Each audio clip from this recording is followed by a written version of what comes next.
Assalamualaikum warahmatullahi wabarakatuh. Perkenalkan, nama saya Ferry Setiawan, NIM 52024190041.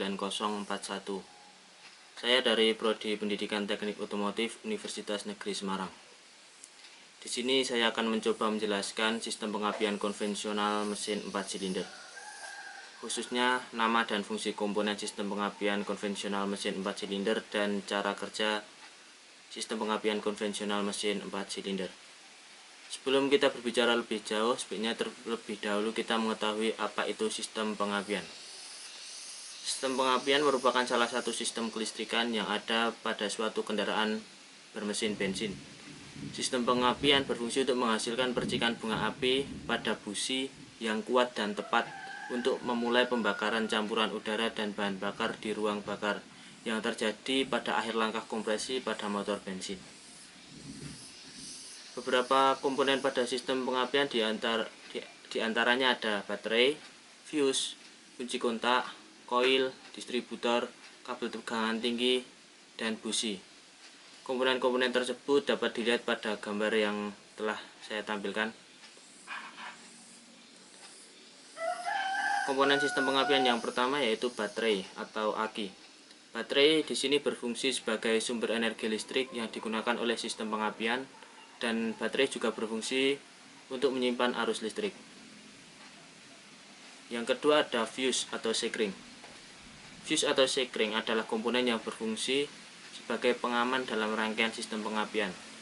Fuse berfungsi untuk mencegah terjadinya hubungan singkat dan aliran arus yang berlebih dalam rangkaian agar tidak langsung sampai ke komponen-komponen kelistrikan sehingga tidak merusak komponen-komponen kelistrikan. Lalu yang ketiga dari sistem pengapian ada kunci kontak atau ignition switch. Kunci kontak atau ignition switch berfungsi untuk menghubungkan dan memutuskan aliran arus listrik dari baterai ke koil atau kunci kontak, berfungsi untuk mematikan dan mengaktifkan sistem pengapian. Pada kunci kontak terdapat 4 terminal, yaitu terminal B, terminal ACC, terminal IG, dan terminal ST. Terminal B di sini dihubungkan ke positif baterai. Terminal ACC dihubungkan ke sistem kelistrikan lainnya pada kendaraan atau aksesoris yang ada pada kendaraan. Terminal ST dihubungkan ke terminal 50 pada motor starter, dan terminal IG dihubungkan ke terminal positif coil. Pada sistem pengapian, terminal yang kita butuhkan atau terminal yang kita gunakan adalah terminal B dan terminal IG. Yang keempat ada coil atau ignition coil atau coil pengapian.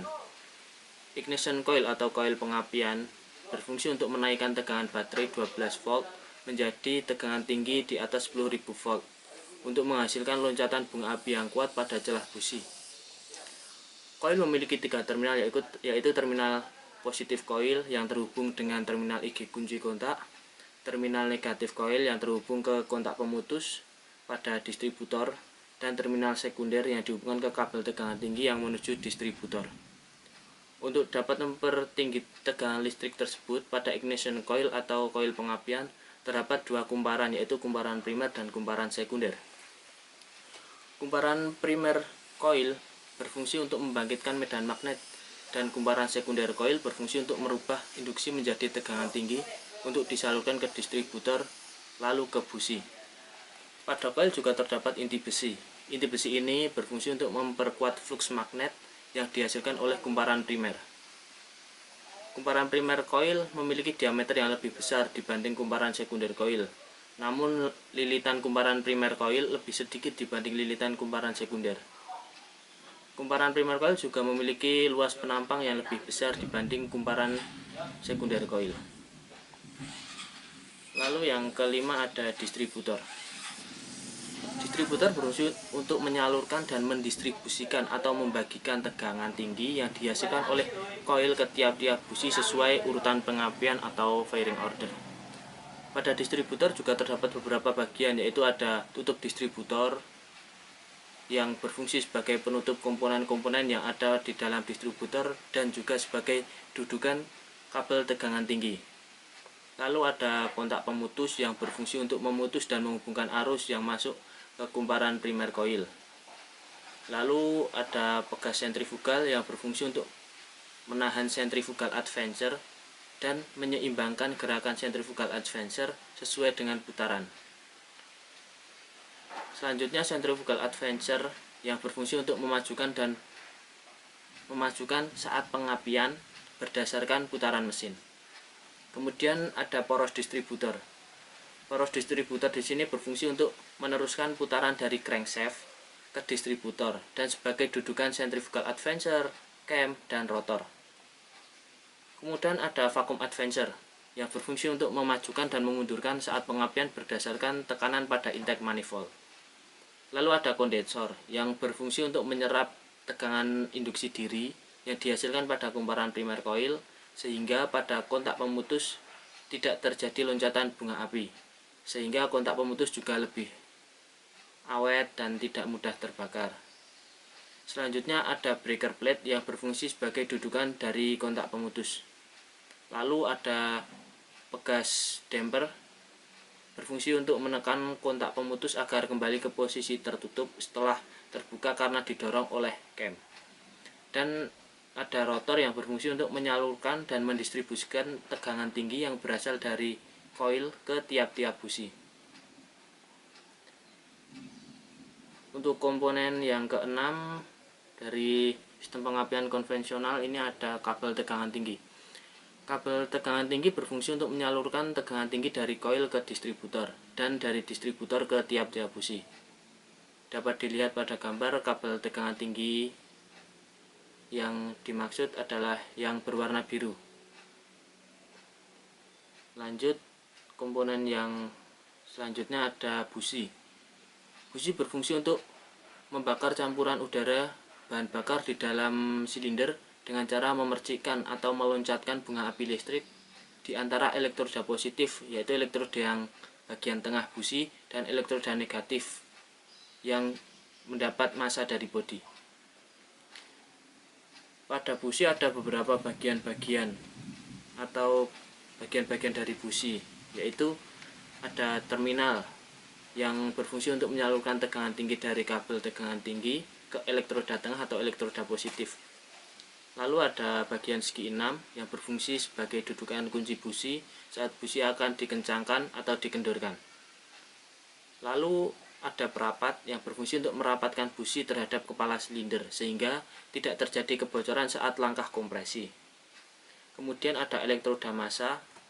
Elektroda massa adalah elektroda negatif yang terhubung langsung dengan bodi pada mesin. Lalu elektroda tengah adalah elektroda positif yang terhubung langsung dengan terminal busi. Kemudian ulir adalah bagian busi yang terpasang pada kepala silinder dan dapat menyebabkan busi terpasang kuat pada kepala silinder. Lalu ada sel, adalah komponen logam yang mengelilingi insulator dan skru agar dapat dipasang pada kepala silinder. Kemudian ada isolator keramik yang berfungsi untuk menghindari kebocoran tegangan pada elektroda tengah atau inti busi. Itu adalah komponen-komponen sistem pengapian konvensional mesin 4 silinder beserta fungsinya. Lalu sekarang kita akan mencoba menjelaskan cara kerja sistem pengapian konvensional mesin 4 silinder. Cara kerja di sini terdapat dua cara kerja, yaitu saat platina tertutup dan saat platina terbuka. Dapat dilihat pada animasi, saat platina tertutup, arus mengalir dari positif baterai ke kunci kontak, lalu ke terminal positif coil, ke kumparan primer coil, ke terminal negatif coil, lalu menuju ke platina, kemudian ke massa. Aliran arus ini menyebabkan terjadi medan magnet pada coil yang disebabkan oleh kumparan primer coil. Dapat diperhatikan saat platina tertutup, arus yang mengalir dari baterai berwarna oranye. Lalu saat platina terbuka, arus mengalir dari positif baterai ke kunci kontak, lalu ke terminal positif coil, ke kumparan primer coil, ke terminal negatif coil, kemudian ke kondensor, lalu ke massa. Dan arus dari positif coil juga mengalir ke kumparan sekunder coil, ke terminal sekunder coil, lalu ke rotor untuk didistribusikan atau dibagikan ke tiap-tiap busi sesuai firing order. Jadi, pada saat platina terbuka, arus primer akan terputus dan medan magnet pada kumparan primer akan tiba-tiba hilang, sehingga terjadi tegangan induksi diri pada kumparan primer koil dan tegangan induksi mutual pada kumparan sekunder. Tegangan induksi diri pada kumparan primer koil akan mengalir ke kondensor untuk disimpan, sedangkan tegangan induksi mutual yang terjadi pada kumparan sekunder akan disalurkan ke terminal tegangan tinggi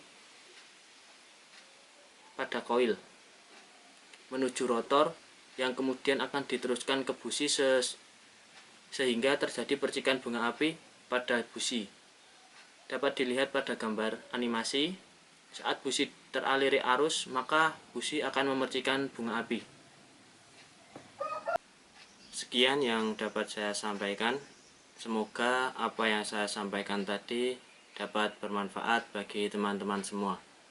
Dan jika ada kekurangan dalam penyampaian materi, saya mohon maaf yang sebesar-besarnya. Terima kasih. Wassalamualaikum warahmatullahi wabarakatuh.